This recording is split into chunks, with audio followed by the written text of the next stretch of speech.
All right, so we'll let people slowly begin to trickle in, and then we'll get started. So yeah, we'll just probably wait till 3 or 4 after before we jump on or start.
All right, welcome people.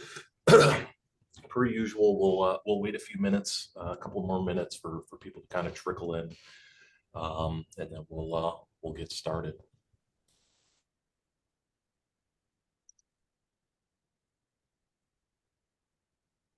I'm actually going to be right back in 1 minute.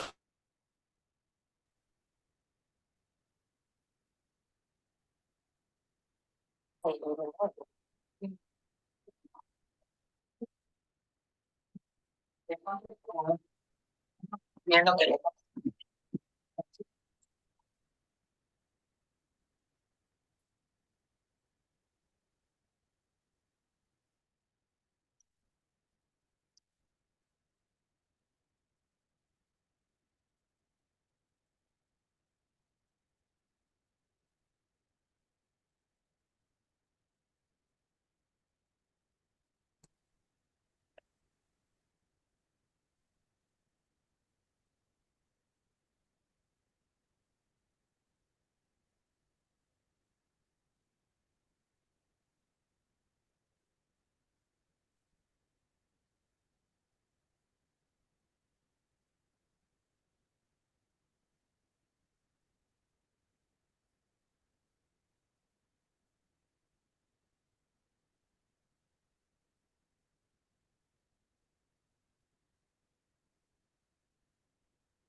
All right.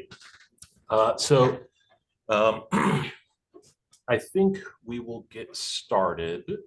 Just a heads up, everyone, this meeting's being recorded. Yeah, I'm Tim Macias.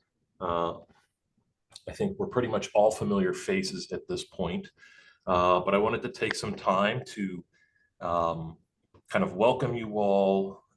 This is the first Ag Workforce Housing Facilitation Team meeting of the year. There's a lot to discuss. There's a lot that's going to be happening over the next few months. And so knowing that we have not met in a few months, I wanted to take this time during the first few minutes to kind of let everyone introduce themselves. If we want to go around, I would just ask everyone introduce your name, your preferred pronouns, who you're with, and then maybe something you're looking forward to this year, whether that's professionally or personally, something that you're looking forward to for this year. So I'll start. So I'm Tim Macias. I use he, him pronouns. I facilitate this Ag Workforce Housing team. And I think one of the things I'm really looking forward to this year is going on some nice trips with my family. We're looking at going and doing some camping. It would be the first time for the baby. So just really looking forward to being in the great outdoors of Oregon, exploring it and hopefully making some really really good memories with my family. So from here, I'll hand it off to, why don't you go, Martin? Howdy, all. Martin Jarvis. I am the State Tax Credits Program Analyst. He, him pronouns. And the thing I'm looking forward to most this year is apparently there's going to be a new Strokes album, and I'm really excited to listen to it. Why don't you call on someone, Martin? Okay, I'm going to call on, let's scroll through here and see who's here. Mitch Hanoush. Hey all, Mitch Hanoush, he, him pronouns.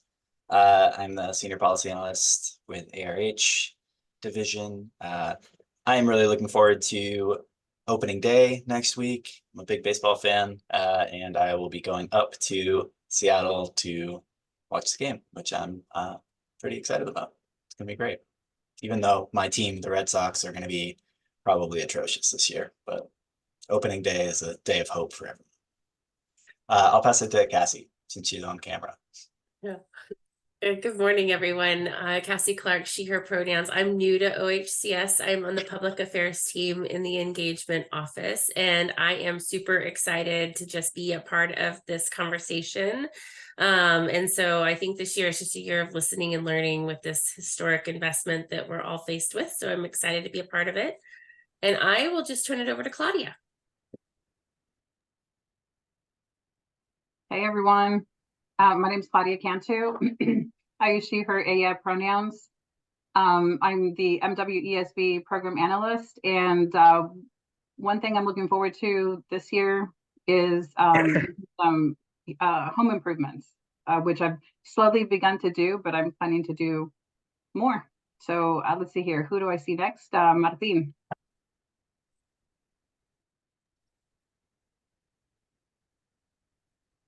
Hi, Martin Campos Davis with Oregon Human Development Corporation, Executive Director, and we do farm worker services around the state and in Northern Nevada. And one of the things I'm looking forward to, I'm going to keep this on a work perspective. I'm looking forward to some initiatives at the state and federal level that will benefit farm workers and their needs. Thanks. Awesome.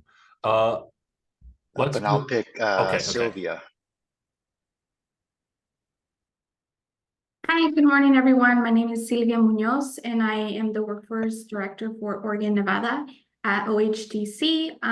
My pronouns are she, hers, ella, and I look forward to creating better initiatives to better serve farm workers across Oregon and Northern Nevada for this program year. Thank you. And I will choose Rosie. Good morning, everyone. My name is Rosie Andelon. I am the Real Estate Development Director here at Casa of Oregon, she, her pronouns. And what I'm looking forward to is being able to get together with this facilitation team and seeing how we can better improve advocacy or, better improve housing and service the needs of the agriculture population here in Oregon. And I would choose Peter. Hello, everyone. Peter Hainley, Casa of Oregon, he, him. My hope is for a reimagining of this group. I'd like to see those folks that from state agencies that are legislatively mandated to participate in this show up.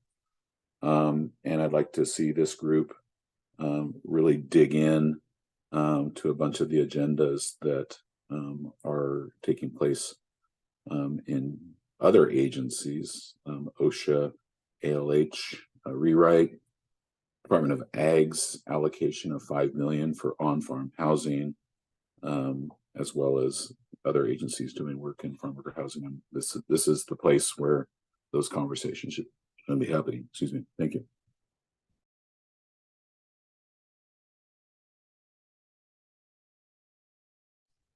Maybe let's go over to Meg. Thank you and good morning, everybody. Nice to see you here. I'm gonna gonna introduce myself first. Maria Elena Guerra, everybody calls me Meg. Executive Director for the Farmworker Housing Development Corporation and Evolve Workforce. I'm gonna throw you two balls today. The first one is a personal, human, the stop of fire in Gaza. That's something that I think as a human being, I will hope happens soon.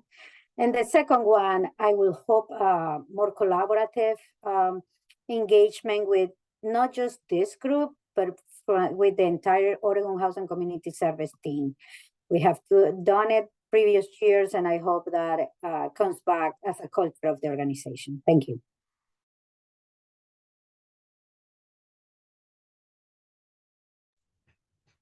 All right, why don't we go to Nicole? Nicole, are you there? I am. Good morning. Nicole Mann here representing the Columbia Gorge Fruit Growers.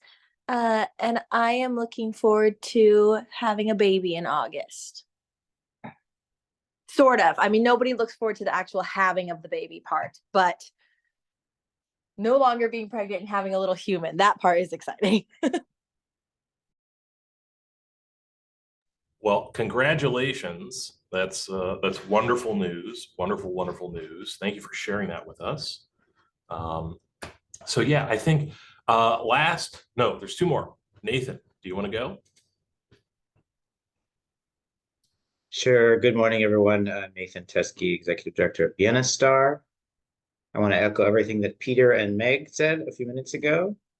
As far as looking forward, the other thing I'm looking forward to is the last summer with my daughter living at home. She's probably going to be moving on after next year. So last summer with a teenager at home. So thanks. Awesome. And last but certainly not least, Rob, are you there? Do you want to introduce yourself? Yeah, hi. Rob Alstrin, Adelsheim Vineyard, he, him. I am the president and CEO of Adelsheim, and I am excited to learn more about this group. I'm standing in for Kelly Gregory, who was our vineyard manager, who has moved on. And I'm also excited to be putting an offer out to a new vineyard manager, hopefully today, and getting that person on board to help me. So. Awesome. Well, thank you everyone for attending, for introducing yourselves and taking that time to kind of center ourselves and share the things we're looking forward to this year. So I wanted to talk about kind of three topics today, I think, and I forgot to put one of these on the agenda, but I want to have Mitch and Martin talk a little bit about the community-based $10 million grant, kind of the decision-making process, what that looks like, all that kind of fun information. Then I want to take some time to open up for people to discuss the farm tour, the housing tour that happened yesterday. Thanks to that ALH group, the Ag Labor Housing RAC. Just kind of reflect on that a little bit. I was not able to go due to some previous commitments. I wanted to share, and I know most of you have probably participated in this, I believe, in the study, but talk a little bit about the cooling needs assessment here in Oregon, which I think ties into the OSHA RAC and kind of where there may be needs and from the Department of Energy, Oregon Department of Energy.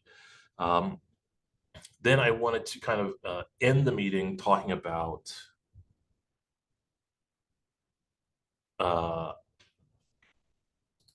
kind of changes to this group.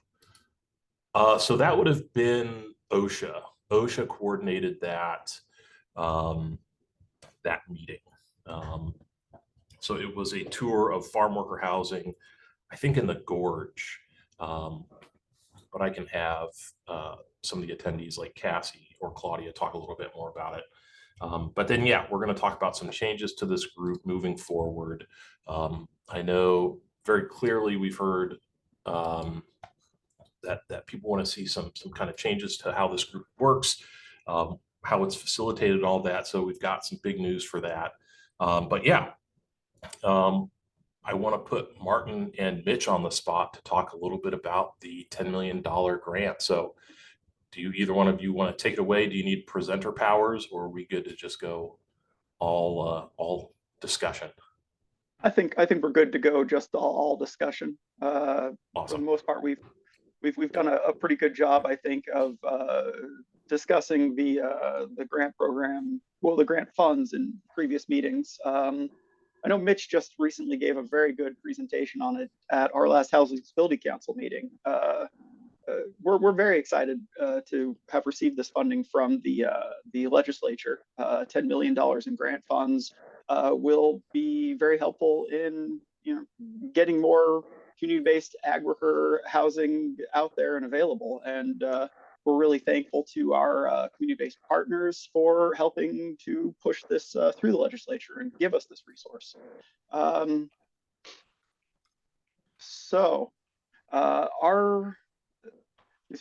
Should we just go ahead and go through everything in the bill again, or do we have a pretty good enough understanding and we can just open it up to questions and discussion about how best to implement our framework? I'll give a little update just so folks are, if they weren't able to see sort of what we came up with for a framework at Stability Council. For the most part, I think we're able to address a lot of the feedback we received, both of the facilitation team when we first brought it. We got some great conversation, I think, about rental housing versus other models that are allowed for in the bill. And then we received some great feedback as well around sort of using this for pre-development costs and specifically trying to allocate it for culturally specific organizations. And so the kind of framework that we ended up with was taking 2.5 million of the 10 million and putting those out as pre-development grants, mostly mirroring kind of the pre-development loan program we're standing up, but obviously as grant funding and specifically for projects that are going to serve farm workers. And then using the remaining 7.5 million, taking 2/3 of that, so $5 million, setting aside for culturally specific organizations or those located in rural communities, thinking about trying to be closer to areas of agricultural work that was sort of called out in the bill as a required priority as well. And then keeping kind of up to $2 million as eligible for supporting co-op manufactured home parks that are dedicated to serving ag workers, as co-ops were also called out in the bill as an eligible use. So we wanted to make clear that that was something we were super open to folks being able to access this funding for. I think, it carves up the resources a little bit because it's using them in a few different ways, but I think it's able to, in that way, address a lot of the needs that folks were saying they wanted it to be used for. Next steps for this, so we brought it to Stability Council, our Housing Stability Council, introduced it, got some pretty good feedback. There wasn't a ton of requests for change. So we promised we'd bring it to this group.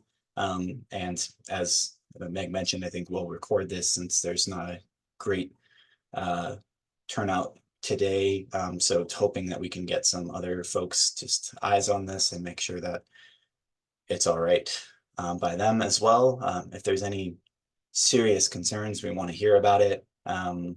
We want to be able to release this when we sort of release our unveil our upcoming ORCA process, we're calling it. That's sort of our new funding process that we've been working on for the last several months to a year. We want to be able to try to release this in line with that so that projects that are coming in that are serving farm workers can come in right away with everyone else and don't have to wait for these funds to be finalized and approved by our kind of approving bodies. So, but we also want to make sure that this is meeting the needs you all have called out and addressed those adequately. Obviously, $10 million is amazing, and also we always need more funding, especially for this community. So thinking about ways we can leverage this funding for projects, and also continue to use resources like the ag tax credit and other resources we have available like LIFT and GHAP for projects that make sense to use those resources for too. So 10 million is not the end all be all by any means for agricultural workforce housing projects that we hope to fund in the next biennium, but these resources are specific to kind of this model. And yeah, I guess that's all I want to say about that. I don't know if anybody, Tim or Martin, you have any follow-up on that, or if I missed anything, or if we can just take some thoughts and feedback or questions or anything. I think we can probably just go to questions, and if there's anything at the end, Martin and I can jump in. So yeah, Nathan. Yeah, Mitch, thanks for that summary. Vienna met earlier this week with a couple staff at OHCS about the new ORCA process and the intake process. So I'm assuming that the requests for this funding, this 10 million, would go through that same process, like the intake process. And that what I understood is that developers would, or proposals would be assigned to like a intake specialist. I don't think that's the right term, but whatever, the person who's processing the intakes.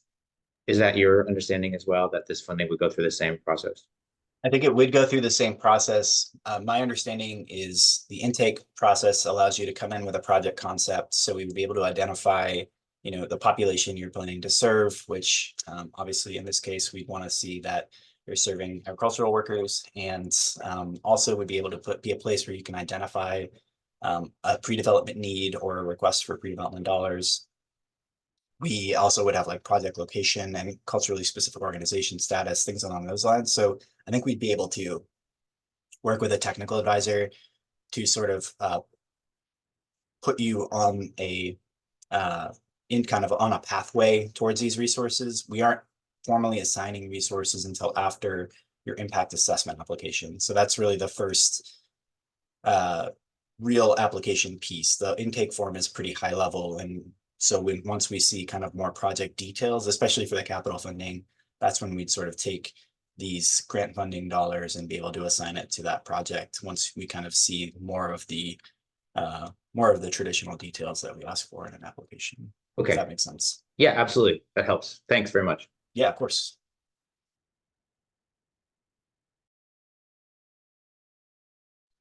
Mitch, I know we just had an all staff where we discussed this, but this is rolling out in April, correct?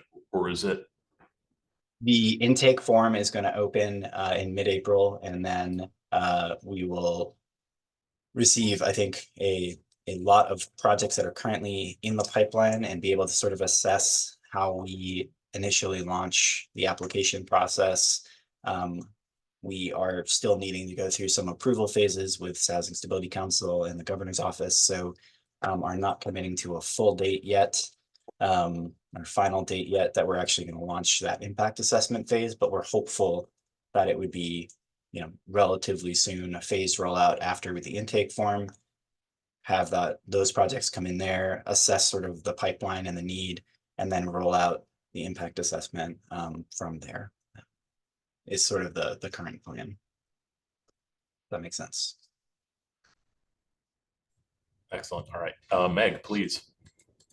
Yeah, thank you, mate. I think we are all very excited about not just this, but all the NOFA application that is coming by the end of April, plus the final decision of our last year application that hasn't come yet. So when you say an intake form, can you give me a clear understanding of what is that? Is it going to be lengthy? Is it going to be, another extra job that we are going to take over? I will hope no, because as you know, those serving farm workers and are in we don't have as much capacity. Not talking about you, Martin. You work around the state, so you're a big organization, but most of us are really medium organizations that we are trying to, we will hope that we can catch up on, the NOFA 2024. But if this is going to be a lengthy, very complicated intake form, that's going to be an issue. Yeah, that's a really great point. And We have a draft for the intake form. We have attempted to make it as high level as possible while still being able to assess whether the project is ready to begin an application. So it's all in kind of it's a smart sheet form online that you fill out sort of your basic project details, high level concept for it. If you have a high level concept, we'll use that sort of in the same way that we used pre-applications in years past, where that's how we're setting up your work center. That's where we'll know kind of what we're putting in there, what kind of documents you're going to need to fill out. And sort of to Nathan's point, that's where we'll start getting you on a pathway towards specific resources, if that makes sense. So if you're serving as a permanent supportive housing, if you're planning a permanent supportive housing project, that's our first flag for Dana and her team with the PSH program to know that that project is coming and be able to sort of work on that preemptively. And I think the same is going to be true for ag workers. For projects that are coming in that are serving ag workers, we're going to want Martin to be flagged for those early so that he can work with you all to kind of determine, like, is this a project that's hoping to get tax credits? Is it a project that's hoping to get this grant funding? Is it a project that might work with some of our larger funding pools that we have a lot more resources for? So I think it's really, the intent of it is more to provide that early connection point and be able to support you in getting to that application phase. But we are definitely aware that the entire intent of this process was to make it smoother, make it so you're not submitting a crazy amount of information at any one point, to try to space it out a little more to help support folks in their way through the whole pipeline or timeline of the development process.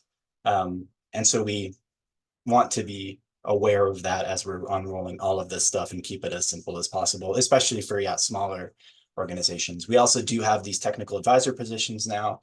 We're still hiring that team up, so don't have a huge capacity to support every project coming in, but we are going to be intentionally connecting those folks with culturally specific organizations and small organizations first, while they have capacity, to support them through this process if they need it as well.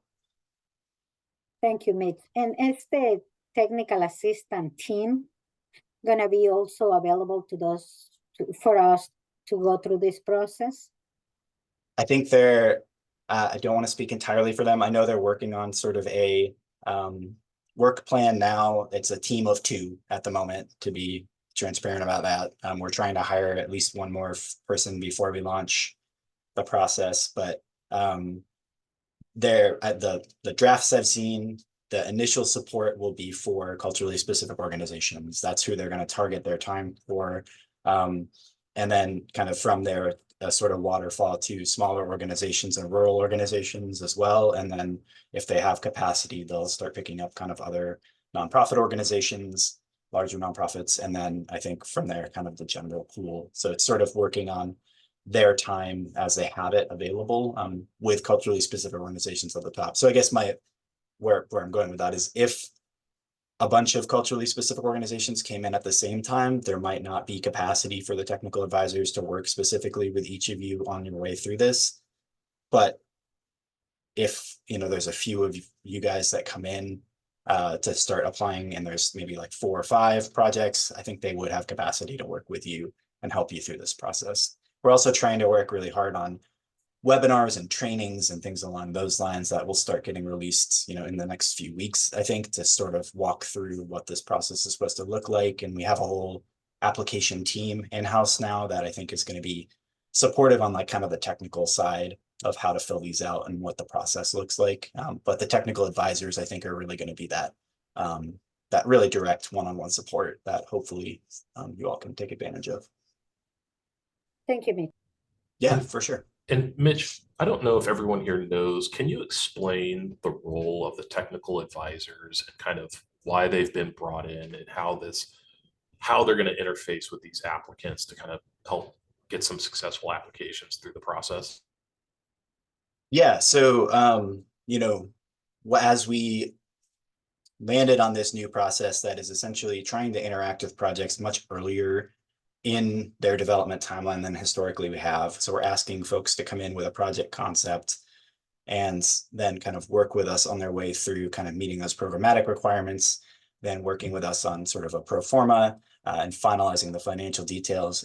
And then when they finally get to that kind of commitment, that reservation letter, it's closer to readiness and closing than historically we've given those kind of award letters.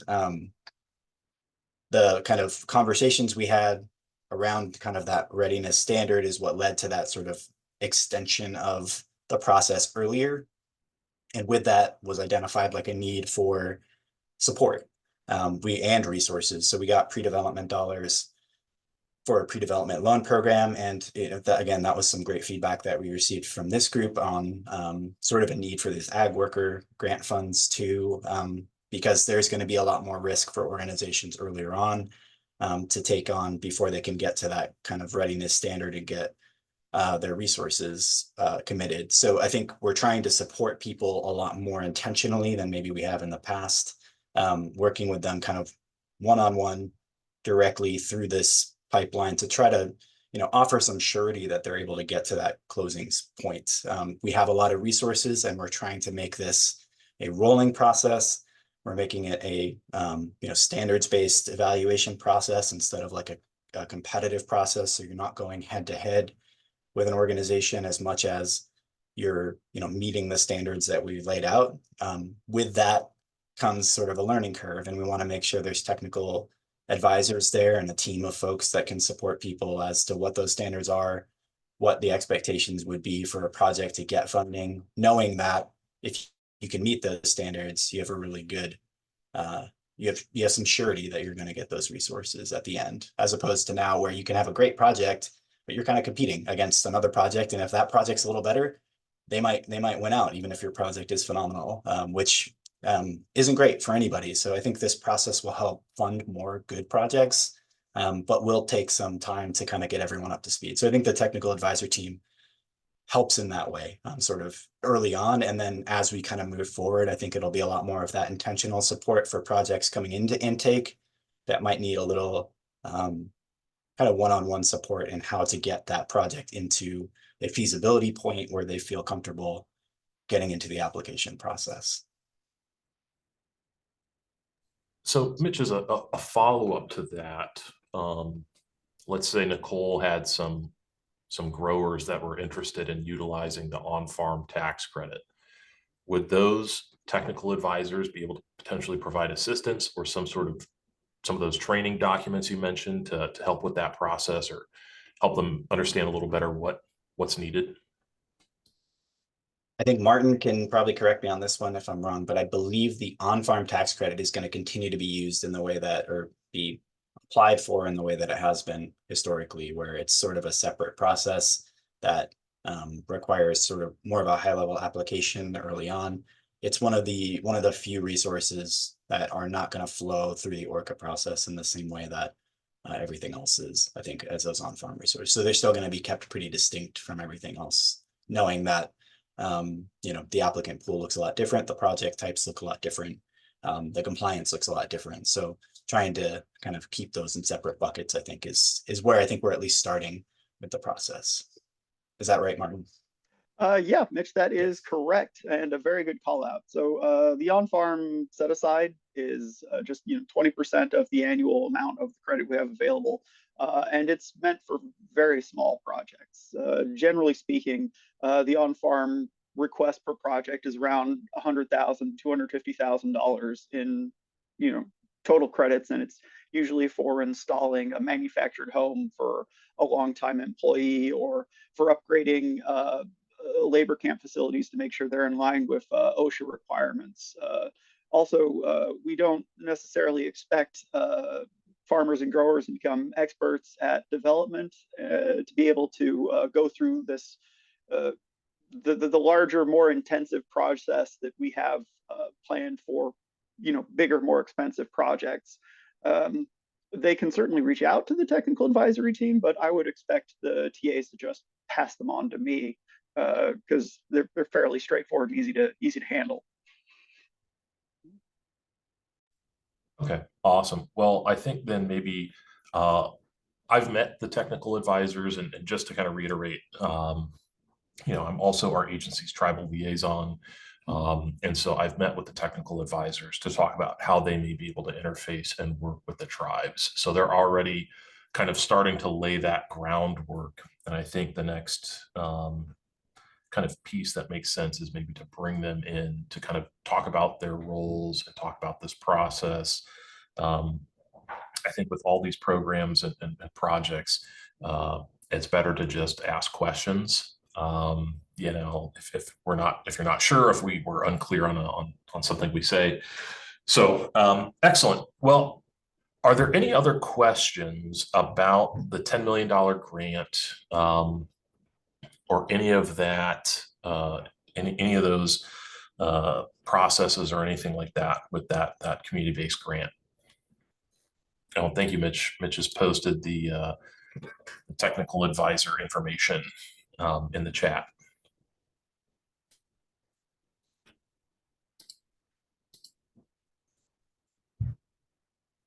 Awesome.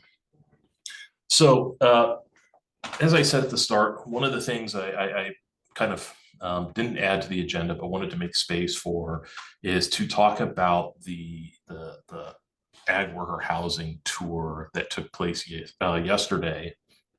And I wanted to, I know we had 2 staff who attended. I'm not sure if anyone else did. This is something that OSHA and Nicole, do you know if it was OSHA and the Farm Bureau, or was it you and your group? Who kind of initiated this? Was this you, Nicole?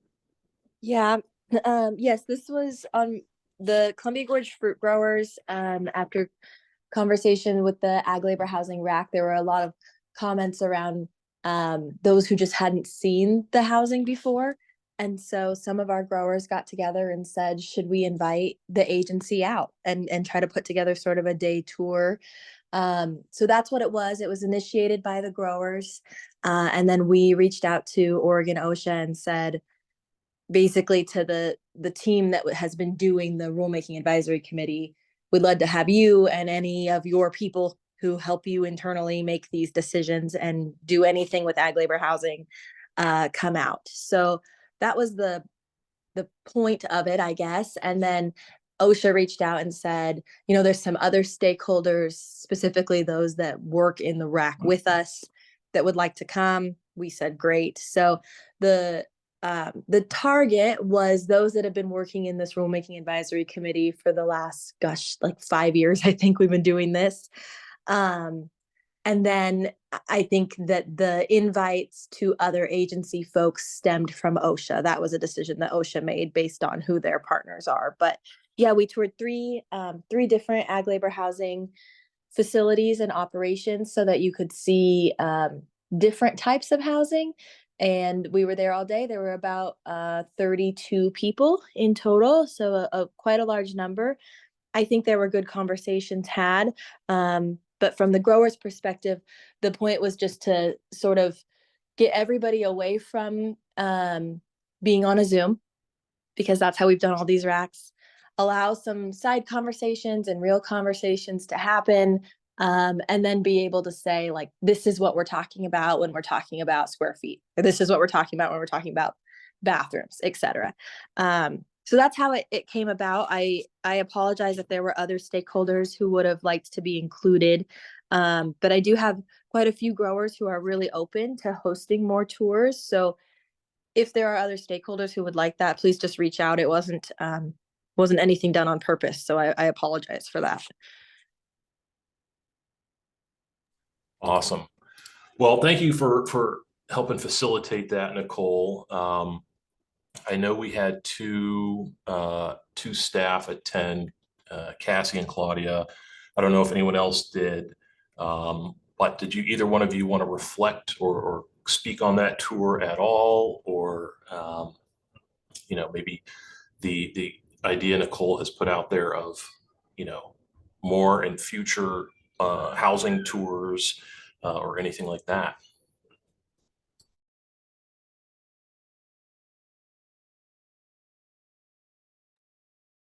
This is Cassie. I'll just jump in. I thought it was a great tour. Thanks for organizing it, Nicole, and for all the growers that opened their doors for us to see.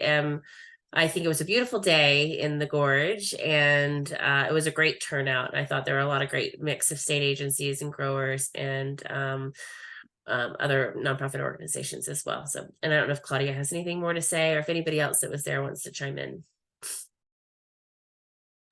No, Cassie, I don't have anything else to say. I agree with everything you said. Awesome. Well, I think there's probably an interest to do some more of these, Nicole. So I think we'll probably end up taking you up on some of those offers from your growers to do those on-farm tours. So yeah, just wanted to kind of briefly make that space. And again, thank you for having your growers open up their farms and their livelihood and let people get that on the ground experience. So moving on, I wanted to take some space that I think kind of mixes in with everything we've been discussing, which is on-farm housing, it's community-based housing, it's the OSHA ALHRAC, which is the recently the Oregon Department of Energy did a cooling needs assessment. So this cooling needs assessment, and I can send all this information out, was basically a combination of, there was a report, a GIS heat vulnerability index web map, and then a story map that a consulting firm called Parametrics put together. And essentially it looks at what are the types of housing throughout Oregon that are vulnerable to heat, what are the different kind of mitigation methods to address heat. And this all was put together as a result of the 2021 heat dome and some of the deaths that resulted from it, both farm worker and non-farm worker alike. So very briefly, I'm going to post these in the chat. I'm also going to send this out to the group in an after email. So these are the heat maps, as well as like the kind of the narrative storytelling around it. And I'm just going to share my screen very briefly so you can get a look at what this looks like. Now, the biggest issue, I shouldn't say issue, the biggest blind spot was around ag worker housing, specifically like on-farm ag worker housing. So that's just something to keep in mind when you're looking at this. Also, I know that some of you participated in this, groups like CASA, as well as a number of state agencies. And, again, just to be upfront about this, if we go to page 23, they'll indicate that like there was a kind of a lack of the detail that they have for some of the other housing types throughout Oregon. If I can, so here is what this looks like. And then here's this kind of narrative storytelling. So I just wanted to kind of put that out there for all of you. This is something that I think that we can discuss in the OSHA ALHRAC. It's something, as you all are looking through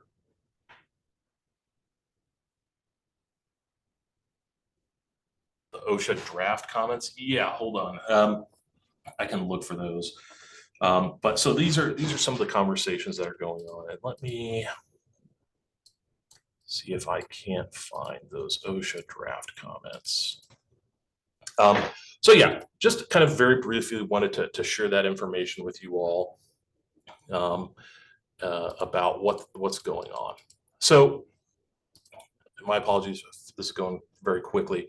So I think the last piece is I wanted to talk about today is this group and the changes kind of that are going to be happening and what's going to be happening moving forward. So I think I don't want to beat around the bush, but I am no longer going to be facilitating this group. Moving forward, I am being put into my full-time tribal liaison role. And the reason for that is as the agency has engaged in more and improved consultation and outreach with the tribes, the need to have a full-time dedicated tribal liaison has kind of risen up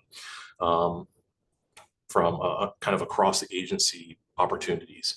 So what does that mean for this group? Well, it means you're going to have some wonderful new faces that are going to be facilitating this. So in my place, there is going to be Cassie, who is going to be helping facilitate this. And then I think a very, very familiar face, Claudia, is going to be helping also. So I will tell you that these two wonderful individuals, we've met a number of times leading up to today. So, you know, Cassie is very familiar with the group as far as, you know, what's been going on. Claudia obviously was in this space for a number of years. And I know that almost amusingly enough, maybe a week before Nicole announced her farm tour, Claudia and Cassie were talking about planning a farm tour. So I don't want anyone to think they have missed the boat as far as doing on-farm tours. And I think I've heard loud and clear from Nicole that her and her worker or her growers are more than happy to have some more of those meetings. But yeah, I wanted to kind of to let the group know these changes, this change is happening. There's going to be, I think, some pretty intentional engagement with the stakeholders here over the next few months as to what this true reimagining and kind of relaunch of the facilitation team looks like. I know, Cassie, did we have the poll for today, the survey?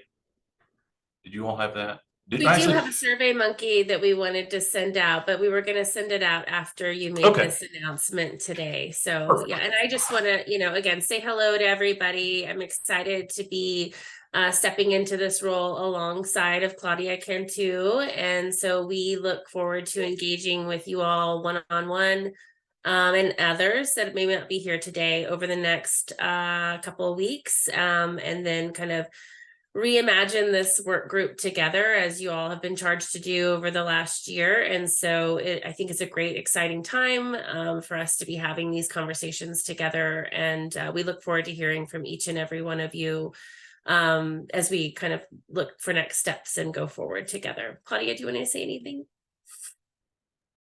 I agree. I am looking forward to working with this group, being back in this space. And Tim, you're right about the bus tour. Something to discuss with this group. Yeah, so happy to be on board and help out where I can. Awesome. So I think, like I said, over the next few months, there's going to be some dialogue, some conversations from kind of everything about what do you all want this space to be, as well as making it not just informative and a place to discuss policy or interagency work, but also things like bus tours or other types of events that are going to really help engage in this space and make it as impactful as possible. So actually, Claudia and Cassie, would you mind dropping, and this will be in an after action email to you all, but would you put your contact information maybe in the chat in case anyone has a really pressing issue that they want to bring up with you. But yeah, I think they're both, especially Cassie, are open to, if you want to have one-on-one conversations, if you have ideas, you know, again, this is the true opportunity to kind of really engage. We've seen a record investment in ag worker housing for both on-farm and community-based. And I think these are the two to help really continue to facilitate and engage and drive what we all want, which is a shared interest in ag worker housing, right? Improving ag worker housing on farm, improving ag worker housing and developing more ag worker housing on farm and community based. So yeah, I'm really, really excited. I don't think I could have handed it off to two better people. So yeah, Rosie, please. Well, first off, congratulations to him on being full-time liaison for the tribal community. That is awesome. And welcome, Cassie and Claudia. Was great seeing you both yesterday during the tour. I was kind of backtracking to the our farm housing tour. I missed the opportunity because I'm a slow processor, so I was trying to think of like how to word some of the things that were discussed in the debriefing. One of the things that that I noted that they kept that was being mentioned was that the growers are very concerned and they want to they're saying there's going to be impacted monetarily, right? Because they are going to, if the new rules come into place, they're going to have to make some improvements and stuff. I think that the improvements would be awesome if they can do that, and I'm not quite sure why they're not accessing the on-farm housing, I mean, sorry, not the on-farm housing, the agriculture worker housing tax credits, particularly now that there are more in a form of a grant for them instead of having to sell them like the community-based housing tax credits are being sold, need to be sold. My understanding is that the on-farm housing tax credits are not fully used, right? So they should be able to have I don't know why they're not accessing that as a resource to help them with that.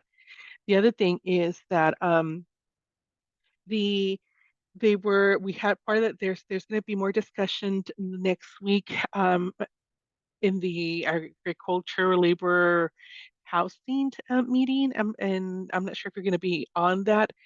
I think it would be great if both maybe you, Cassie and Claudia, were able to attend on it as well, so you can see some of the discussions that are being happening there. But they were talking about, I was telling them that there's a lot of housing still that is really substandard. They're still under I mean, the housing that we saw in the tour was really nice compared to what's normally seen elsewhere. And I just, we were talking about maybe some options as to how they can make OSHA's not really going out and inspecting all of the labor camps. Not all of the labor camps need to be registered and stuff. So maybe, how we collaborate more together and have more accountability and be able to have the labor camps, meet the standards and stuff. And maybe the growers can take part of it and be able to help by, I hate the word policing, but by policing each other, right? If OSHA doesn't have the capacity to go out to inspect the camps on a yearly basis.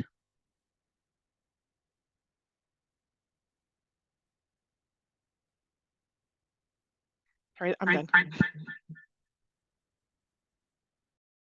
Awesome. Yeah, thank you, Rosie. I think those are things that we can discuss. I know in 2022, and Nicole, I don't want to speak on behalf of the growers. I just want to kind of reiterate what we heard them say at the 2022 Governor's Task Force on farm housing, is that the growers, if you don't have a tax liability, you can't really utilize the tax credit. It's complex to use. They don't necessarily, even though that specific tax credit is, I think, more attractive and to some like banks and institutions that would buy them, the growers don't necessarily have the relationships with those institutions to successfully and regularly sell them or utilize them.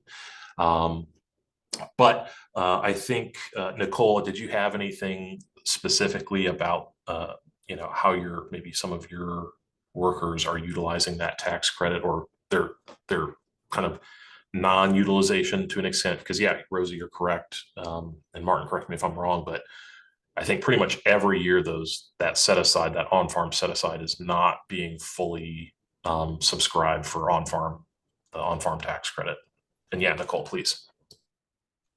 I think that you hit the nail on the head. That's the reasons that you gave are what the farmers have said for a long time. I wish this question had been asked when all the growers were there to give their individual reasons. I can say that it's just incredibly complex, and you have to make money in order to use the tax credit. And a lot of them don't break even to do that. The only one that has used the tax credit that I am aware of recently that we saw was Mike Omeg's place, the last place that we visited. And as you know, it's huge. I mean, we all joke internally, what we don't want is Mike Omeg to end up owning all the orchards, because that's what happens. The smaller ones go out of business and then he buys them up, and we love him and he's great, but we'd like all the family farmers to stay in business. So you got to be big in order to use it. Other than that, I think this isn't the venue to debate some of the things that are going on in the ag labor housing. So I will keep that to that rulemaking. But if you have thoughts and opinions, I would encourage you to join that. That's where the growers are able to explain things. The only thing that I would respond to is around policing. And I would say anytime somebody says there is a housing that's unsafe or has holes in the floor, the grower's response is the same. Where is it? Let's go right now. Have OSHA go, because we can't get enough workers. So we're not protecting our own, for lack of better words. Everybody would rather have more workers where they're at. And it's sort of a competition amongst each other. Everybody knows whose housing is best. And sometimes the farm workers will choose to work for that orchardist because they have better housing.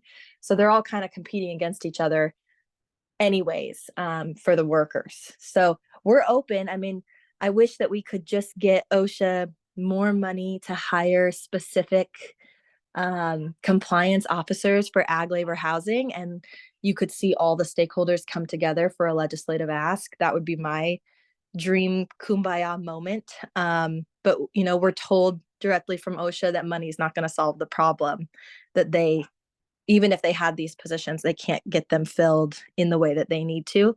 So I don't know how to solve that problem. That is above my pay grade. No, thank you for that, Nicole. And I know from my own discussions with OSHA, one of the biggest issues they face is, it takes a while to get people, and my apologies, I don't know, my webcam was acting very funky. I felt like I was in the Matrix. I know one of the issues that Sarah has mentioned is basically it takes a few years to get people trained up to do this work before they're fully ready.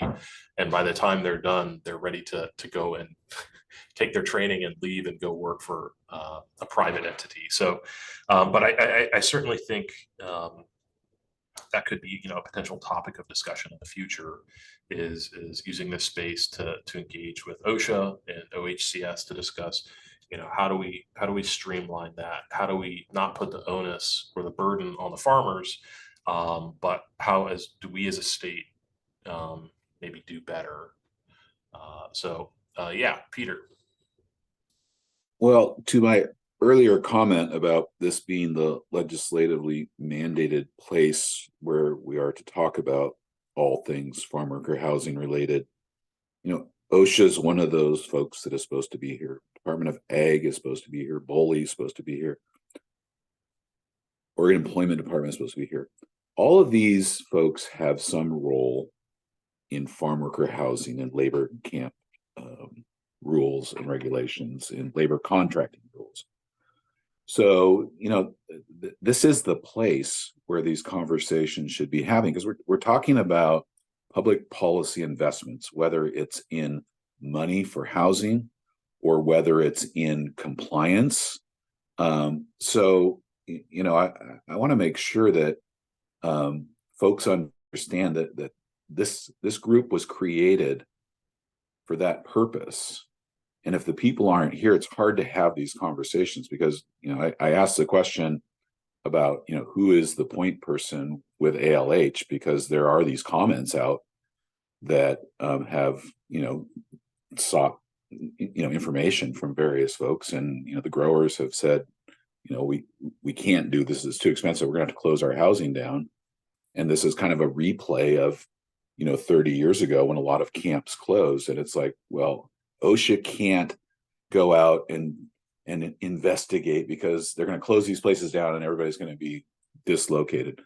Well, let's have the conversation about, what I know this is happening at the RAC But it can happen here as well, because, you know, there needs to be intergovernmental agreements or some sort of MOU between the different agencies as the different funds start getting, because tax credits go out to different folks. And, you know, if OSHA isn't able to do those inspections to make sure that state investment, or OHCS isn't able to make sure that that state investment is well protected by, you know, regular upkeep, you know, that I think that's a problem, because if we're going to be making public investments to private entities to upgrade their housing, there needs to be some level of you know, making sure that those units are maintained. And so, you know, to me, it's not clear what conversations are going on between OHCS and ALH,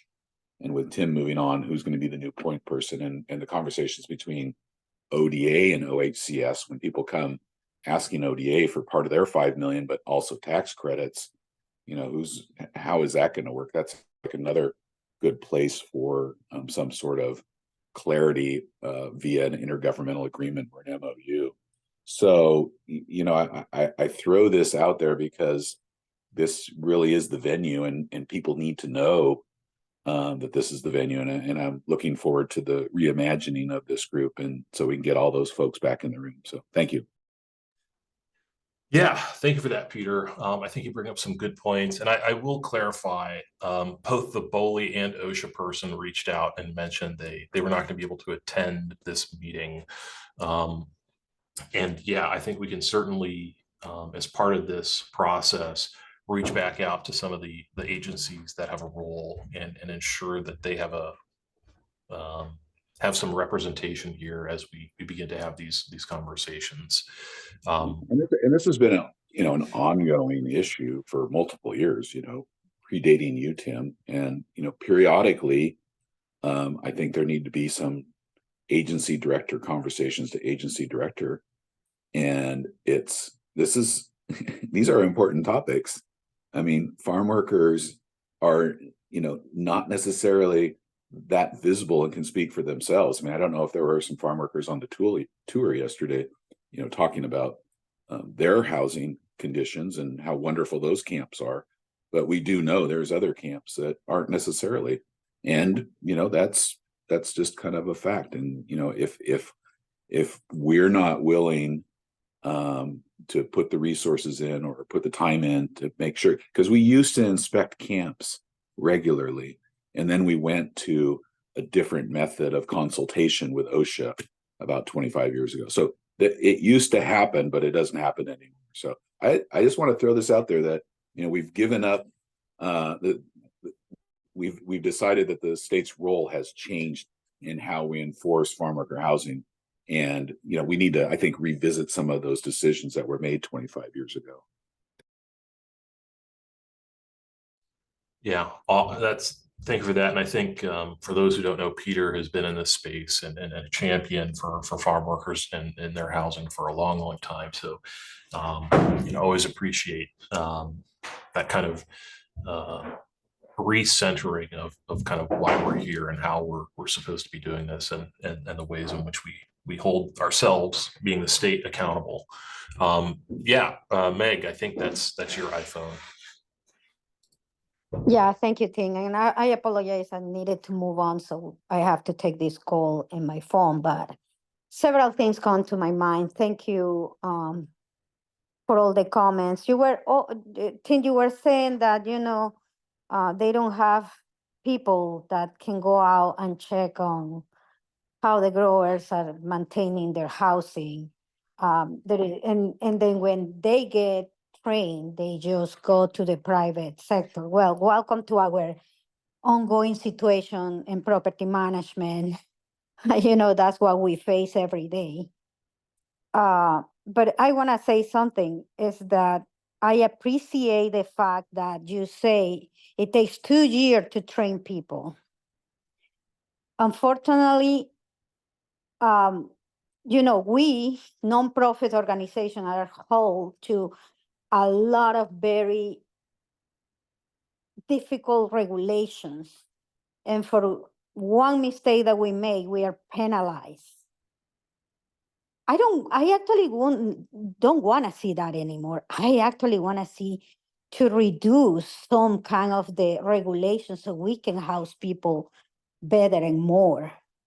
Because I think we are getting very complicated on our annual inspections and our regulations and our compliance. It's a huge business right now in affordable housing.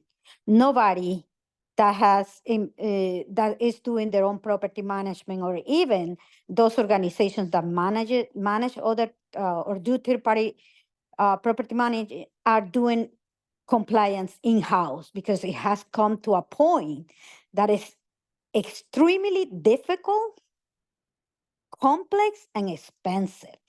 I think we need to talk about that. We're talking a lot about the growers and how OSHA doesn't have a staff to put out there to control them. But meanwhile, we, the nonprofits, are penalized with high level of scrutiny and compliance. Let's talk about that too. Thank you. Thank you for that, Meg. I think some really, really important conversations coming up, and certainly I am not going to evaporate from this space. I've committed to both Cassie and Claudia that if they need a sounding board for the group, or want to have kind of follow-up discussions or ideas, I'm always happy to have those. And yeah, I think this is really important work for everyone here to continue doing.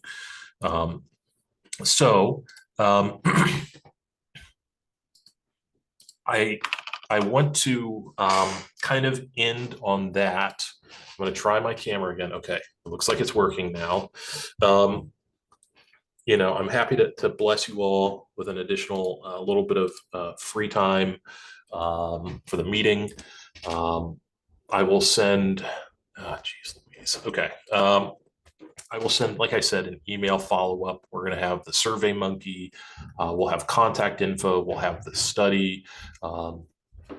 You know, and like I said, over the next few months, this is kind of a blank canvas, and all of your input and ideas is what you want to do with this group, whether it's going back to its roots, whether it's, you know, trying to expand to new kind of engagement and work. I think it's all going to be led by you, the stakeholders, right? Because you're the ones who do this. So having said that, I'm gonna wish you all a very nice rest of your week.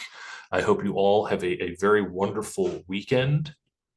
Yeah, thank you all again for attending, and we'll see you next time. Look for some invites. These discussions are going to continue on, but yeah, take care, everyone. Thank you. Great, thanks. Thanks, everyone.